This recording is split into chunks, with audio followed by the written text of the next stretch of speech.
Hello everybody, Cassius Goens here again with you today for a quick lesson on jazz improvisation. So I wanted to talk about some of the concepts that I like to use for improvisation, some things that I hope you will benefit from to help you become a little bit more familiar and more comfortable with playing solos. So let's jump right into it. And for today, we're going to be using the form of a tune by Charlie Parker titled Now is the Time. This tune is just a 12-bar blues, and it goes like this. I'm going to sing it for you. A one, two, three. Booty boo da boo da, booty booty boo da, booty booty booty booty booty booty boo da, booty booty booty on, be booty booty on, be booty booty booty booty booty boo da, be ba do ba, be da ba da ba ba boo da, be don on. Now's the time. 12-bar blues, pretty simple tune. So now I want to play a little bit for you. I'll just play a solo, and I'm going to take two choruses over this tune. Now's the time. So a chorus is 12 bars. I'm going to take two choruses, so I'm going to play 24 bars for you. And I'll just play some different ideas, and then we'll break down each one. Check it out. One, two, oh, two, three.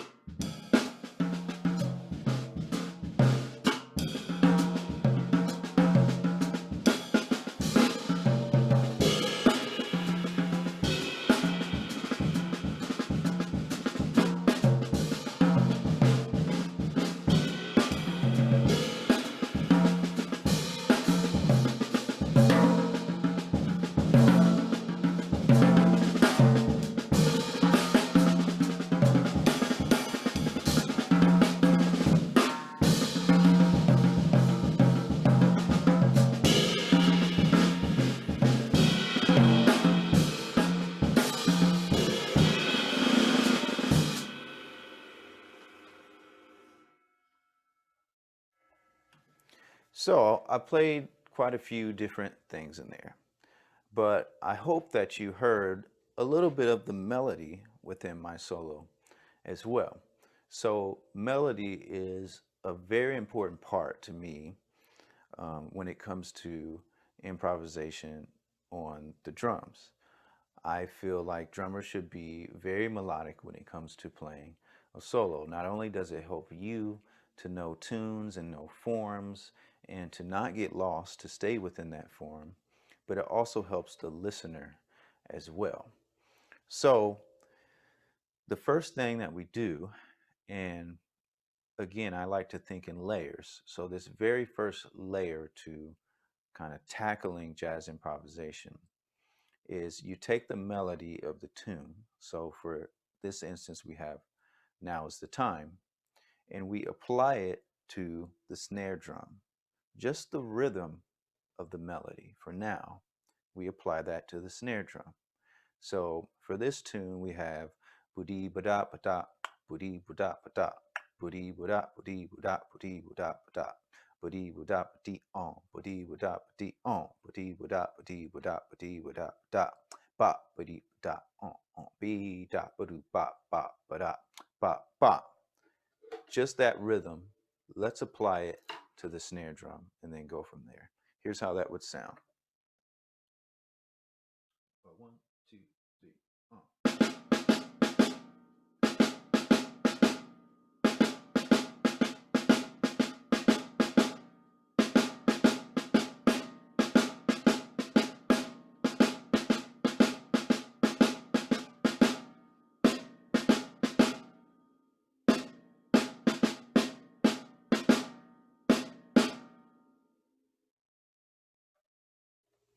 Could you hear that melody in there? I hope you could. So now that we get used to the rhythm of the melody and just playing it on the snare, you can start to hear the melody a little bit and hear the shape, but you may say, all right, that's, what else can I do with that? How can that be a little bit more creative? So I'm glad you asked. The next layer to this, the next concept is to then take that same melody, playing it on the snare, but we can add some ornamentations to it. So we can add accents, we could add flams, you could add rolls, you could add ruffs to spice it up a little bit and start to give it a little bit more shape. So here's that melody again, just on the snare drum, and I'm going to add some of these ornamentations, and let's hear how it sounds. One, two, three.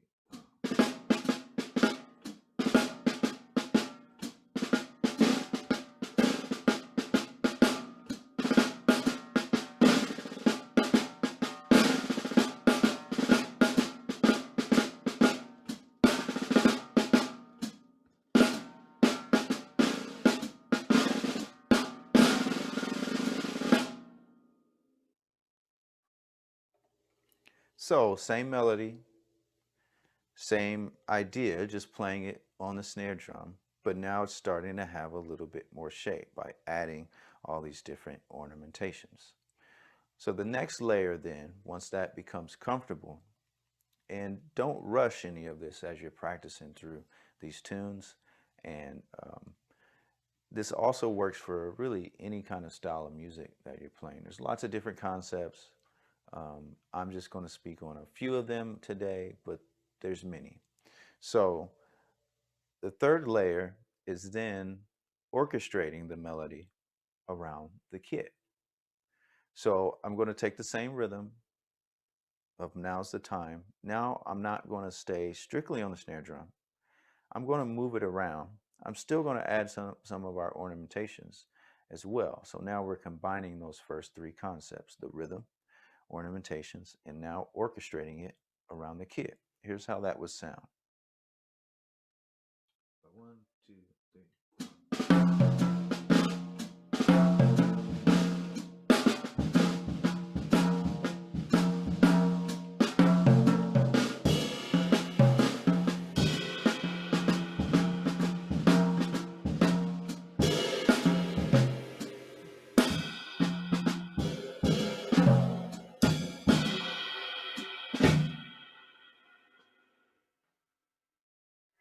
Could you still hear the melody? So I was pretty much kind of randomly orchestrating that around the kit. I was playing in the moment, true improvisation, and just utilizing all of these different textures and colors that I have. Another way you could do that is to really try to play the shape of the melody. Now, because we play the drum set, we could tune these to specific pitches and bend them to really play it note for note, which is great. It's a little bit more complex, but that's possible.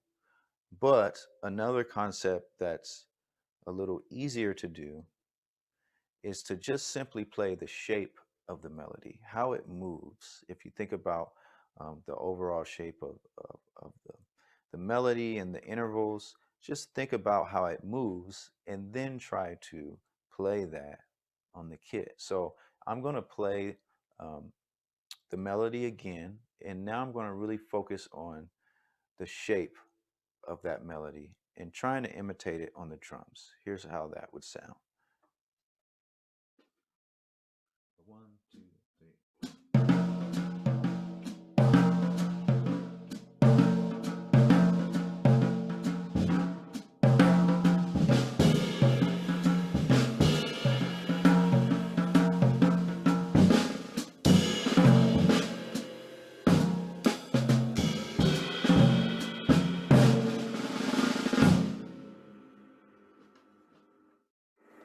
Could you hear the melody a little bit clear there? I hope so. So I try to just focus on the shape and how that melody moves. Once that becomes comfortable, the next thing I would do then, the next layer, is to play in between the melody as well, which I did a little bit of that naturally. So instead of strictly playing the melody, think about the places where the melody is static. So we have budi buda buda on budi buda buda on budi buda budi buda budi buda buda on budi buda buda on bi buda buda on bi buda budi buda budi buda buda on bi budi buda on bi da budi da ba ba da on ba ba diggy diggy boom. So there's some spaces in there where I could fill in the gaps. So I'm going to play that melody again. Now, thinking about the rhythm of the melody, our ornamentations, the melody and orchestration around the kit, and now also playing in between the melody, playing in the spaces. Let's hear how that sounds. One, two, oh, two.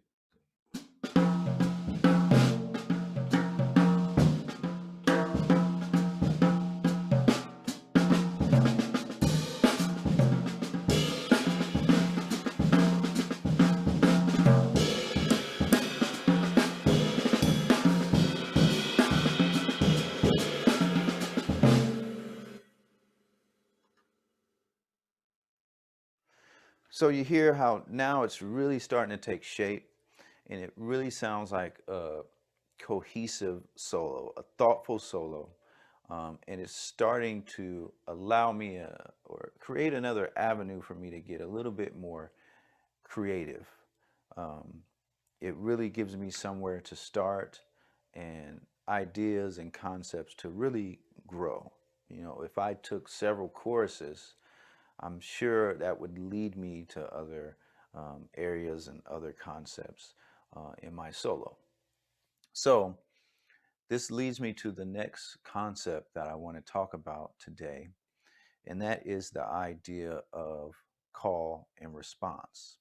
So call and response is it's nothing new. It's something that's been around for a long, long time in many different genres of music.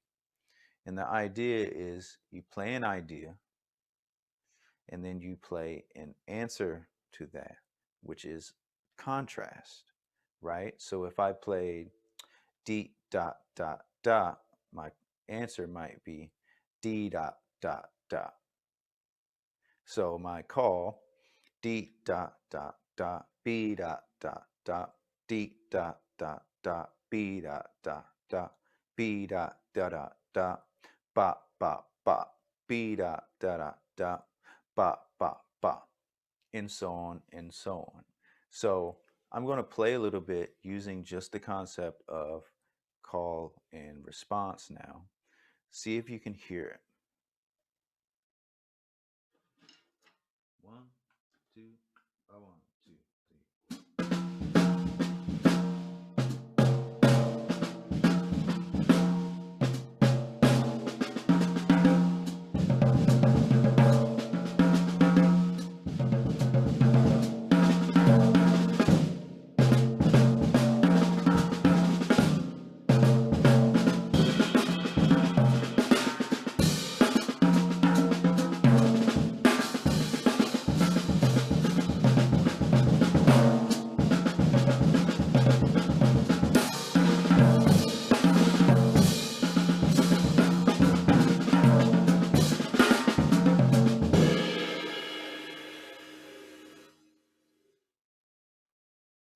So could you hear some of those ideas?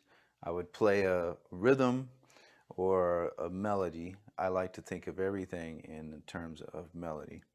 And then I would play a response to that. Something totally different or something in the same vein, but maybe orchestrated a little different or maybe added some ornamentations to it.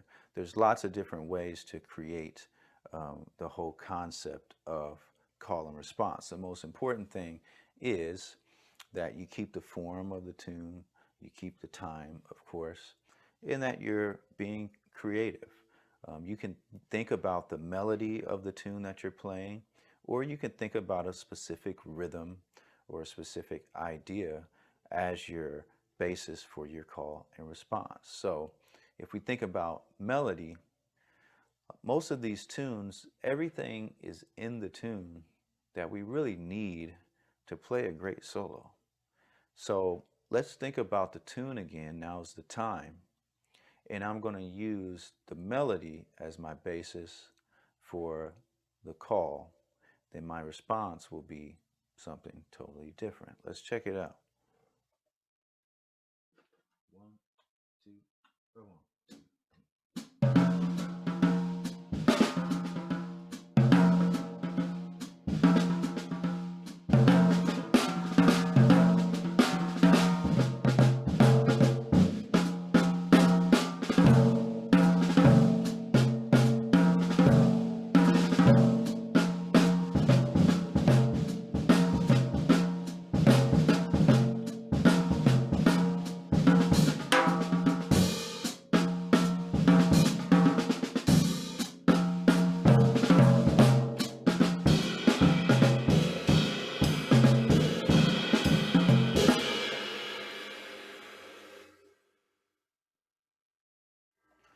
So again, I was using parts of the melody as my call and then totally making something else up as the response. True improvisation.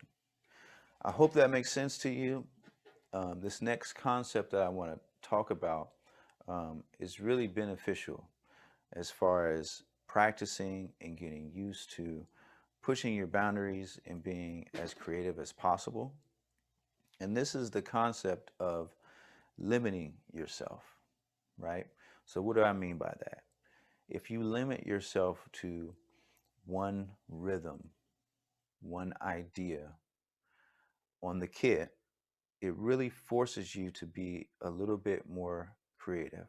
A lot of times as drummers, we have so many different stickings and rudiments and licks, and we have a lot of different textures and colors here that when it's time to solo, it's almost overwhelming because we have so many choices.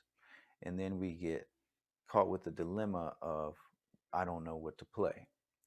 So limiting yourself to some of the simplest ideas will help to force your creativity. One of the things that I like to do is limit myself to just one specific rhythm. So let's take um, quarter notes, for example. One of the simplest rhythms, everybody knows how to play a quarter note. And we're still thinking about now's the time. We're still thinking about a 12-bar blues. So now I'm going to play a couple choruses of this tune, but I'm only going to play quarter notes. Only quarter notes, nothing else. Let's see what I come up with. 1, 2, 1, 2, 3.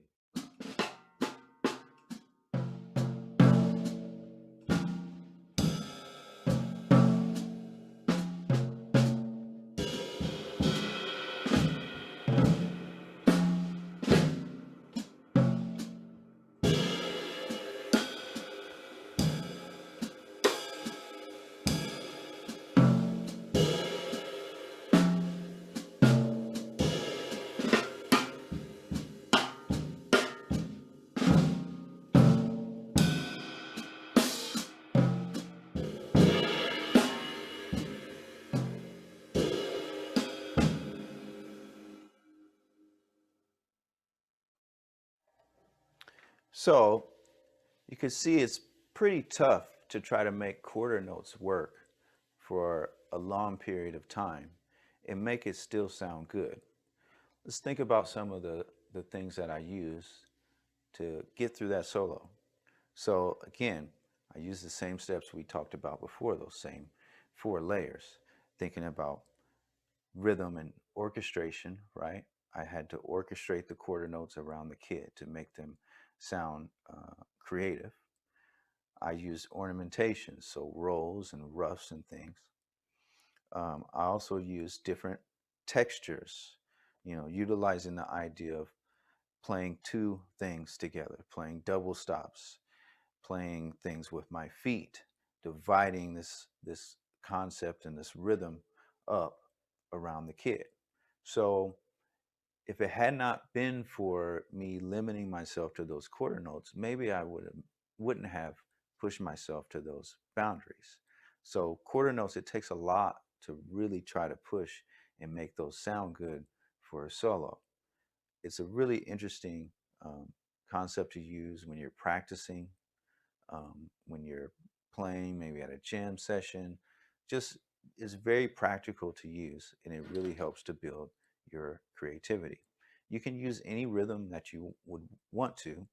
It doesn't have to be quarter notes. It could be eighth notes. It can be triplets. You could also use rudiments as well. So I'll play another solo. Let's use triplets this time, eighth note triplets, and let's see what we come up with. And now we have to be thinking about melody. We have to be thinking about ornamentation, orchestration, different textures, all those concepts I talked about a little bit beforehand to really make this sound cool. Let's listen to it. One, two, one, two,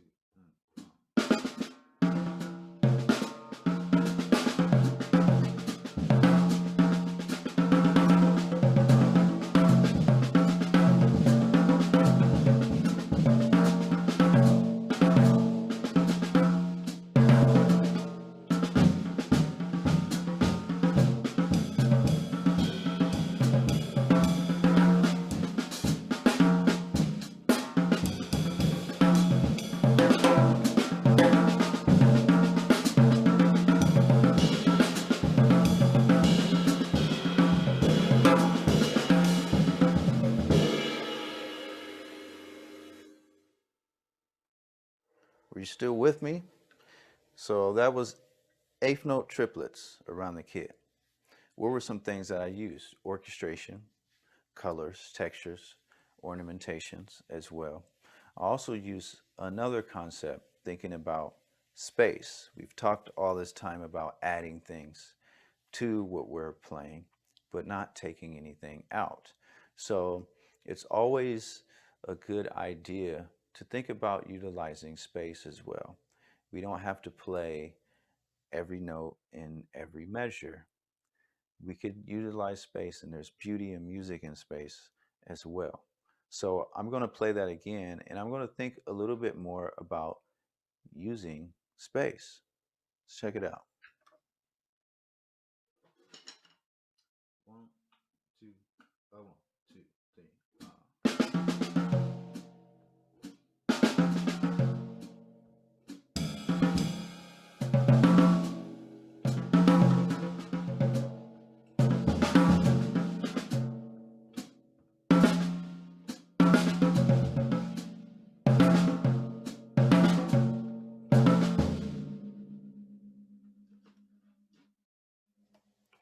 So utilizing that space helped me to kind of get to another uh, plateau conceptually, and think about some hemiolas and some metric modulation ideas to really push my boundaries, and just helps me be a little bit more creative when I'm thinking of soloing. So try it out, you know, take any rhythm that you want and force yourself to just play that rhythm. So check out these concepts. Let me know how's it going. Make sure to keep practicing. Everyone stay safe. I'll catch you next time. Thank you.